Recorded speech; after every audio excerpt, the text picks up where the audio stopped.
Another day, another basketball stories na naman ang pagkikwentuhan natin. At ngayon nga ay ang pag-uusapan natin ng mga teams na posibleng kumuha kay LeBron James sa isang trade at ang naibalitang sign and trade na gagawin ng Golden State Warriors. Bagamat man nga daw kinuha ni LeBron James ang kanyang player option ay hindi rin naman ibig sabihin nito na mananatili na siya sa Lakers next season.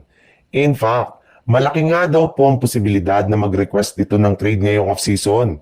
Alam nga po niya na naghahanda na ang Lakers para sa kanyang future kaya malaki nga ang kanyang pagdududa na makakabuo ang kanilang team ng isang malakas na lineup na makakapag-compete sa kampyonato.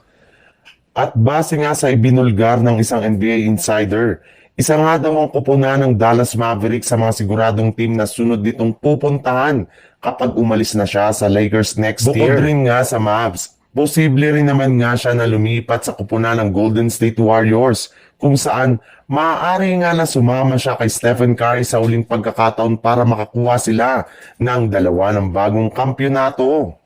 Sa ibang balita naman, imbis nga na kumuha ang Golden State Warriors ng bagong player sa loob ng free agency ay sila nga ang nawala ng isang key player matapos na tuluyan ng umalis at pumirma ng kontrata si Kevin Looney sa kupunan ng New Orleans Pelicans. Bukod rin nga dyan, wala rin naman nga silang iba pang nagawang move sa unang araw ng free agency na siyang nagpahina ng gusto sa kanilang lineup. Kaya hindi na nga nakapagtataka bakit puro nga pambabatikos ang natatanggap ngayon ng kanilang front office mula sa mga fans. Ika nga'y tulog nga daw sa pansitan ngayon ng kanilang general manager na si Mike Dunleavy. At kung magpapatuloy pa nga ang hindi nila pangingialam sa free agency, ay sigurado nga na mauubusan sila dito ng magagaling na player na makakatulong sana kay Stephen Curry at Jimmy Butler para sa kanilang magiging kampanya next season.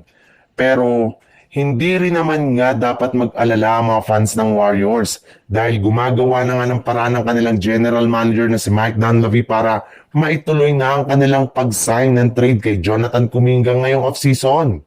May ilang mga team na rin naman nga na silang kinakausap kaya hindi na nga malabo na makagawa na sila ng trade sa mga susunod na araw.